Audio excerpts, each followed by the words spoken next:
Je m'appelle Madame Diop, Maria Magnon. Je suis la directrice du Centre régional de formation des personnels de l'éducation de Thiès, CRFPE, ex-EFI.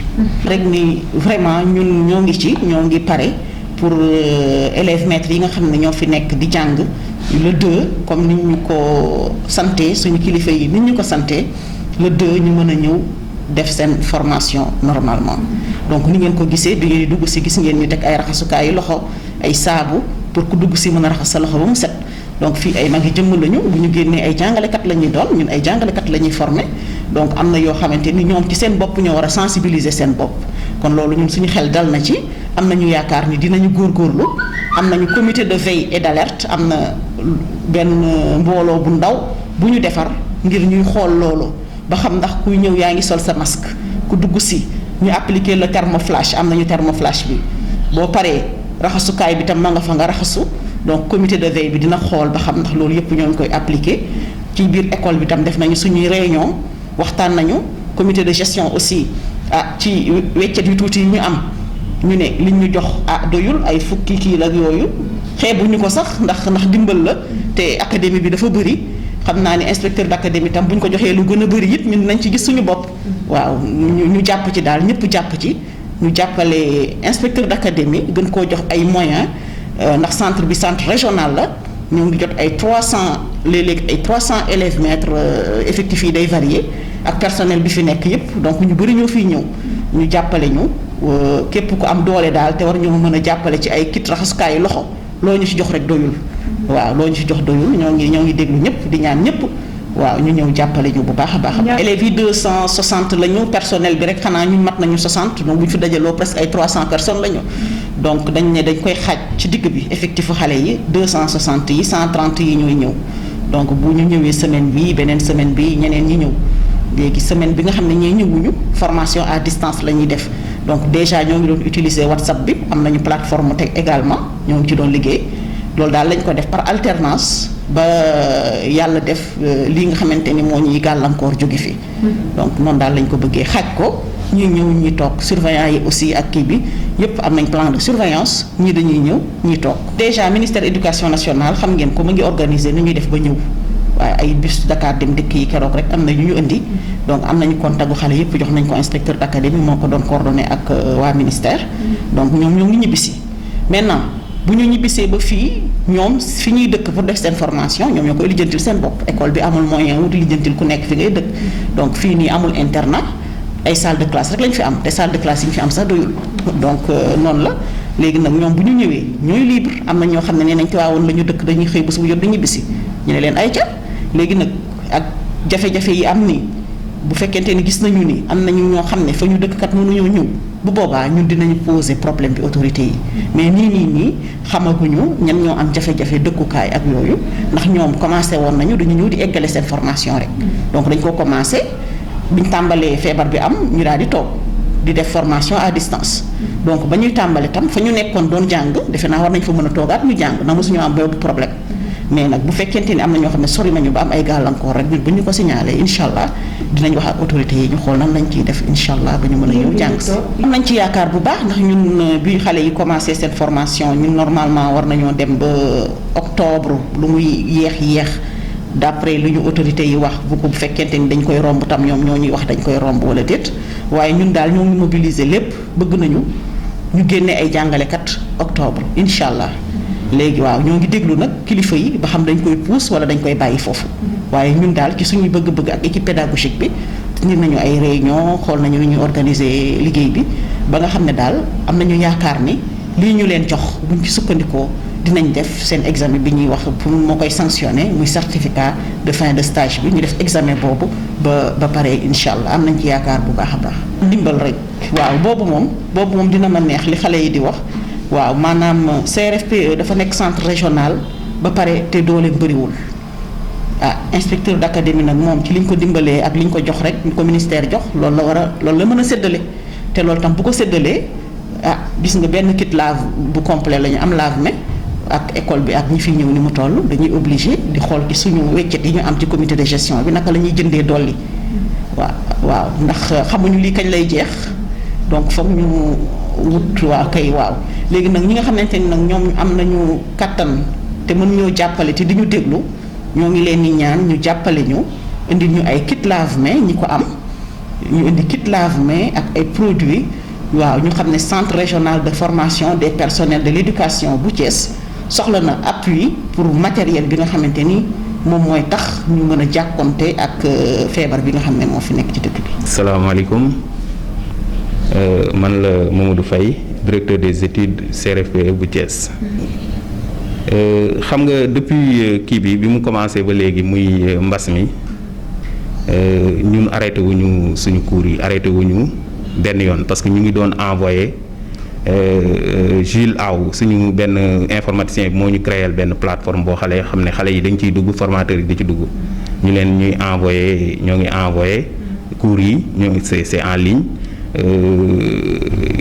WhatsApp bi aussi ñu ngi koy utiliser donc ñoo ngi doon continuer enseignement yi di envoyé d'ailleurs sax benn emploi de temps boo xamante ni ñun ñoo ko élaboré nga xam ni ku formateur bi bu waree envoyé tey jii nii beneen formateur bi suba lay envoyé noonu lañ ko defaree woon emploi de temps bu leer boo xamante ni moom lañ doon suivre depuis le début ça fait 3 mois léegi ñu ngi ciy liggéey donc ñoo ngi continuer di liggéey ak xale yi à distance mais suñ ñëwee tamit dañuy continuer bon il nous reste encore formation théorie bi moom moo fi des parce que pratique moom xam naa ne boo moytuwul du mën a tee nekkati ak école yi ni muy demee nii situation bi am nii donc suñu continuer formation théorie bi 3 mois wala 4 mois yi ñu dese fii ak octobre defe naa ne xale yi bu ñu génnee danañ nekk ay enseignants yu mën a jàngale.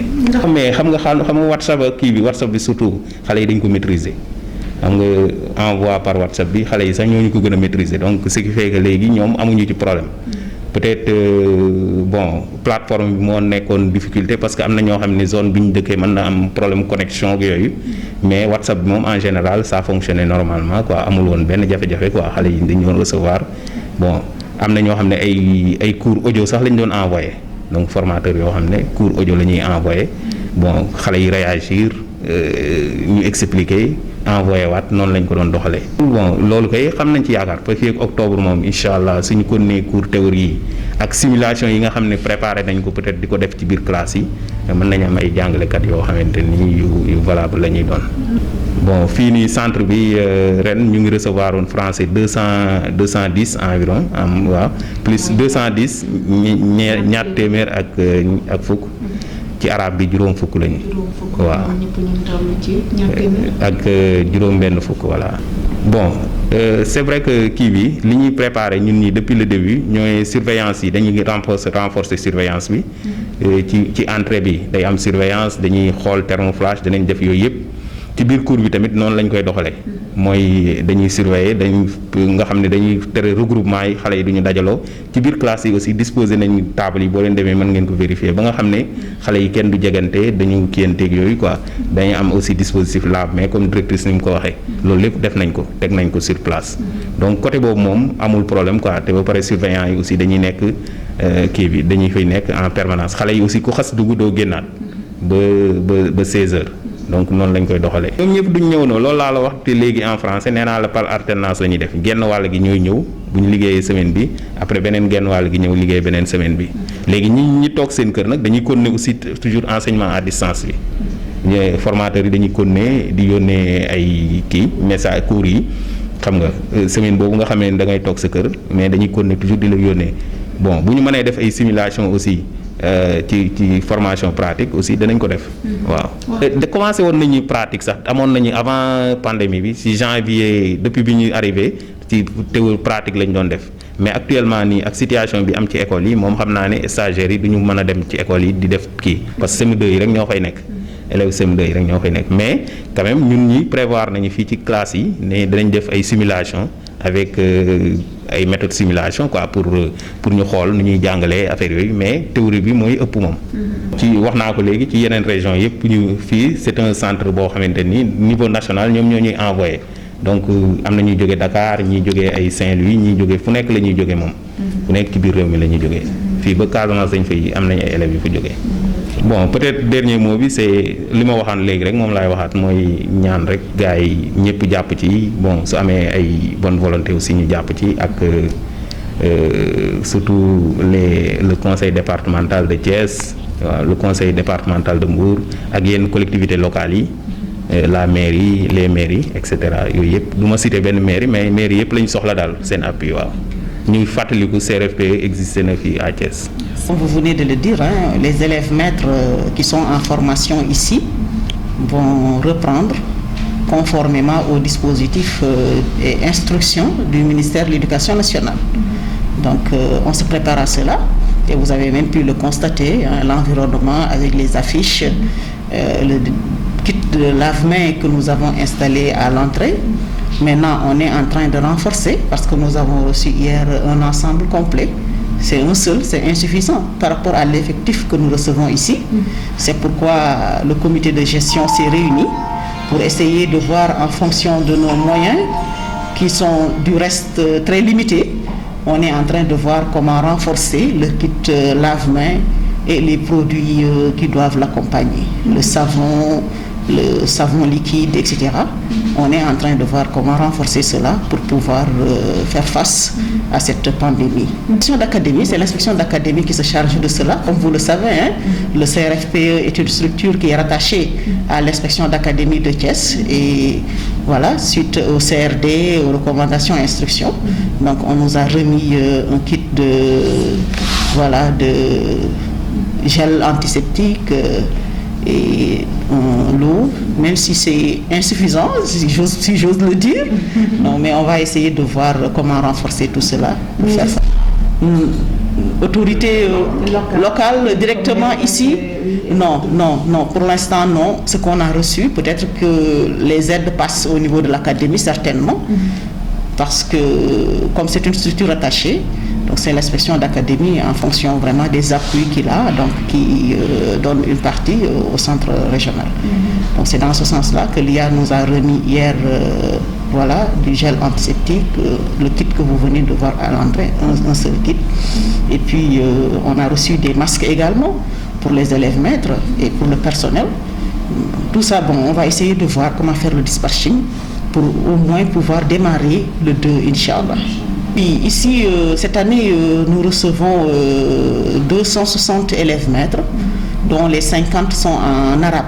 Donc ils font arabe, nous formons des enseignants en langue arabe aussi. Donc ils sont répartis en cohortes. Je pense que je parle sous le contrôle du directeur des études qui est là. Je ne sais pas si vous allez lui donner la parole après.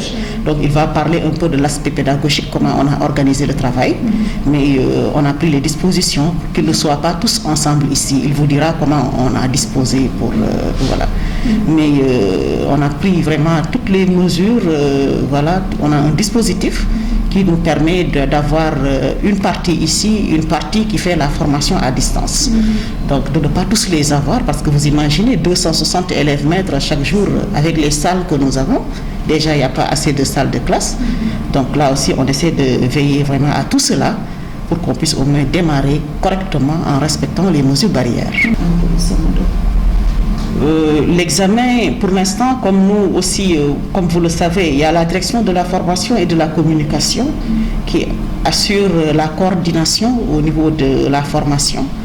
Maintenant, on attend un planning général pour fixer la date de l'examen. Mais ce qui est sûr, c'est qu'à la sortie, il doit faire un examen qu'on va appeler CFS. Donc le examen qui va permettre d'avoir leur certificat de fin de stage. Donc ce sera en fin de formation. Et ce qui est certain, c'est qu'on va tout faire pour que le produit puisse être disponible au mois d'octobre, si possible. Maintenant, si les autorités décident de prolonger la formation, on va essayer aussi d'accentuer et de sortir la promotion le moment voulu. Donc on est là, on travaille, on fait tout pour avoir ce produit de qualité dès la rentrée prochaine, Inch'Allah. En fait, le dispositif est déjà enclenché, ils sont là, il y en a qui sont en train de rentrer, qui nous reviennent. Et c'est également au niveau de l'inspection d'académie, à travers le bureau des ressources humaines. Donc ils ont la liste de l'ensemble des élèves maîtres déjà. Ils coordonnent avec le président de l'amicale et avec le chargé de communication. Déjà, il y a une vague, je crois, qui a quitté Dakar avant-hier, parce que vous le savez, on est juste à 3 jours de la reprise. Là, ils sont là, ils reviennent. Et vous avez constaté d'ailleurs que ce matin, il y a un groupe d'élèves maîtres qui est venu pour nous appuyer, voilà, nettoyer les salles de classe, ordonner les tables. Et je les remercie. Je vois que c'est un engagement citoyen et ce sont de vrais soldats du savoir. Donc je remercie l'amicale. Je pense que, comme vous le savez, ce sont des adultes et des personnes responsables que nous sommes en train de former ici. Et ils savent qu'on a besoin de cet élan citoyen. Et ils sont venus, voilà, ils ont accepté de venir voir les salles, mettre un peu d'ordre, respecter la distanciation sociale, etc. C'est leur souci. Et vous les avez vus ce matin venir faire ce travail-là. Je les félicite et les remercie. Ils sont libres. Hein. De toute façon, nous, ce que nous gérons, c'est la formation. Maintenant, le lieu d'habitation, c'est vrai qu'il y en a qui habitent Tivaouane, qui rentrent tous les jours. C'est leur choix. Ils sont assez grands. Donc, ils n'ont qu'à voir comment faire pour pouvoir rentrer tous les jours. C'est vrai qu'il y a des difficultés à ce niveau-là, mais on va voir avec les autorités académiques comment trouver, si le cas se présente, comment trouver des solutions. Donc, mais majoritairement, ils avaient déjà démarré la formation. C'est à cause de la pandémie qu'ils ont arrêté. Mais généralement, depuis le mois de février, donc ils sont là et il y en a qui logent ici, qui ont loué des chambres. Donc ça, c'est leur côté privé. C'est à eux de voir avec la maigre bourse qu'ils ont, comment se débrouiller pour loger ou bien pour payer le transport et faire le déplacement. Donc ça, nous, on ne le gère pas. Ce que nous gérons, c'est leur présence ici à l'école. C'est vrai qu'il y a une dimension sociale, voilà, que nous essayons de voir avec l'administration quand même, mais nous gérons leur présence ici. Maintenant, au sortir de l'établissement, ils sont libres de rester à Thiès comme d'aller habiter à Tivaouane ou aux alentours. Maintenant, l'essentiel, quand il y a des blocages au niveau du transport, compte tenu du contexte actuel, on va essayer de voir comment régler ça avec les autorités administratives et académiques.